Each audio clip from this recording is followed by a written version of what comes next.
বিছানায় কেউ না, আব্বার বিছানায় কেউ নাই রে দরদি। কবি বলেন মা কথাটি মধুর বরং সুদার সমা, মা বাবাকে না দেখিলে না ডাকিলে জুড়ায় না পড়া। বিদেশে বিপাকে যদি কারো ছেলে মারা যায়, অন্য কেহ না জানিতে জানে আগে মা। রব্বুল আলামিন আল্লাহ আমার নবীজি মা আমিনার কোলে বারবার গাইছে, মা এত মানুষ আব্বার কোলে উঠে দিয়ে আত্মার ঠান্ডা করে কলিজার গোটা বলে ডাক দেয়, বেটা বলে ডাক দেয়, বাজার বলে ডাক দেয়। আমি মোহাম্মদ কি আমার আব্বার কোলে উঠতে পারবো না রে।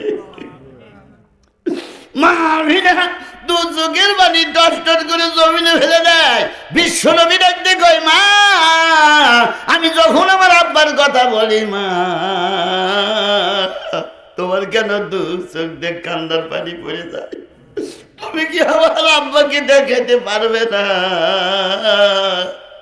মেহরবানি করে বলো মা আমার আব্বা কোথায়? মা যখন দেখি মোহাম্মদ তোর আব্বা সিরিয়া দেশে ব্যবসার জন্য গেছে, আর আসে নাই রে। ও মা, মা আমি ওই দেশে যাবো, আমি আব্বার কোলে উঠবো, আমি আব্বা বলে ডাক দেবো। আব্বা আমাকে আত্মার সঙ্গে জড়ায় গালে মুখে চুমা দিবে, আহম্মদ মোহাম্মদ বলে ডাক দিবে, আমার হৃদয় ঠান্ডা হবে। মা চলো যাই, চলো যাই, আব্বার কাছে যাই।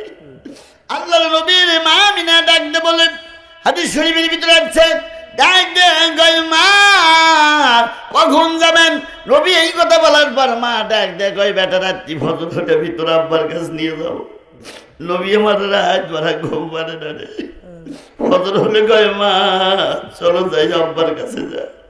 রাত্রি যখন ফজর হলে নবীজিকে কোলে করে নিয়ে আব্দুল মুত্তালিবের কাছ থেকে বিদায় নিয়ে রওনা দিলে।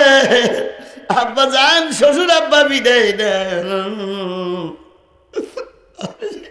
যাচ্ছি আপনার নাতিকে দিয়ে। কোথায়? আমার বাবার বাড়ি। আমিনা জোহর জহুরির বাড়ি গেলেন। নবীজি ডাকতে কয়, মা আমি তো নানার বাড়ি আসতে চাই নাই, আমি যাবো আব্বার কাছে। আল্লাহ নবী নন্দিনী আল্লাহ মা আমিনা আল্লাহ রাব্বুল আলামিনের নবী হুজুর পাক সাল্লাল্লাহু আলাইহি সাল্লাম তাকে কোলে দিয়ে আমিনা চল যাই তোর আব্বার কাছে যাবো। আব্বার কবরের পাশে যায় দাঁড়ায় কয়, মুহাম্মদ এই কবরে তোর আব্বা ঘুমায় আছে রে, আর জীবনে মোহাম্মদ বলে ডাক দিবে না। আল্লাহর নবী কবরের পর করে ঘুরে কান্দে, আব্বা একবার মোহাম্মদ বলে ডাক দিয়ে আমার আত্মা জুড়ে দেয়।